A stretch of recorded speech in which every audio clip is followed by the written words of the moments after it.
ସତ୍ୟକେଳା ପକ୍ଷରୁ ଆପଣଙ୍କୁ ସ୍ୱାଗତ। ପୋକ୍ସୋ ଓ ଜୁଭେନାଇଲ ଜଷ୍ଟିସ୍ ଆକ୍ଟ ଉପରେ 2 ଦିନିଆ କର୍ମଶାଳା ଉଦ୍ଘାଟିତ।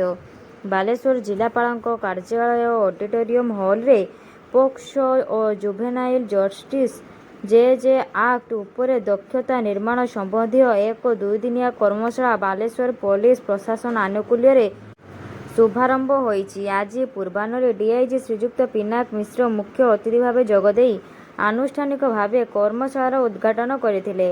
ତାଙ୍କ ସହ ଆରକ୍ଷୀ ଅଧୀକ୍ଷକ ବାଲେଶ୍ୱର ଶ୍ରୀଯୁକ୍ତ ପ୍ରତ୍ୟୁଷ ଦିବାକର, ଅତିରିକ୍ତ ଜିଲ୍ଲାପାଳ ଶ୍ରୀଯୁକ୍ତ ସୁଧାକର ନାୟକ, ଜିଲ୍ଲା ସମାଜ ମଙ୍ଗଳ ଅଧିକାରୀ ଶ୍ରୀମତୀ ଜ୍ୟୋତ୍ସ୍ନା ମହାନ୍ତି, ଆଇନଜୀବୀ ନିଧି ଶର୍ମା, ଆଇନଜୀବୀ ଅନନ୍ତ ଆସ୍ଥାନା, ପିଏମଜେଜେବି ଅଧିକାରୀ ଶ୍ରୀମତୀ ଶୁଭଶ୍ରୀ ପ୍ରଧାନ ଓ ଅତିରିକ୍ତ ଆରକ୍ଷୀ ଅଧୀକ୍ଷକ ଶ୍ରୀ ନିରଞ୍ଜନ ବେହେରା ମଞ୍ଚାସୀନ ଥିଲେ। ଏହି କର୍ମଶାଳାରେ ବହୁ ସଂଖ୍ୟାରେ ପୋଲିସ ଅଧିକାରୀ ଓ କର୍ମଚାରୀ, ସମାଜସେବୀ, ସିଡବ୍ଲ୍ୟୁସି ସଦସ୍ୟ ଏବଂ ଆଇନଜୀବୀମାନେ ଉପସ୍ଥିତ ଥିଲେ।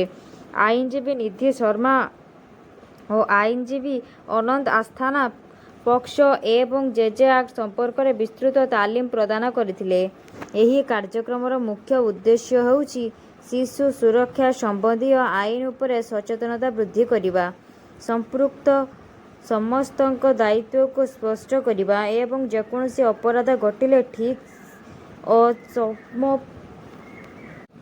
ସମୟୋପଯୋଗୀ ପଦକ୍ଷେପ ଗ୍ରହଣ ପାଇଁ ପ୍ରଶିକ୍ଷିତ କରିବା। କର୍ମଶାଳାରେ ଉଲ୍ଲେଖ କରାଯାଇଥିଲା ଯେ ଶିଶୁମାନେ ସମାଜର ଭବିଷ୍ୟତ ଓ ଦେଶର ଆଶା। ତେଣୁ ଶିଶୁଙ୍କ ସୁରକ୍ଷା ପାଇଁ କେବଳ ଆଇନ ଜ୍ଞାନ ନୁହେଁ, ସମ୍ବେଦନଶୀଳତା, ସଚେତନତା ଓ ସଂଗଠିତ ପ୍ରୟାସ ଅତ୍ୟନ୍ତ ଆବଶ୍ୟକ।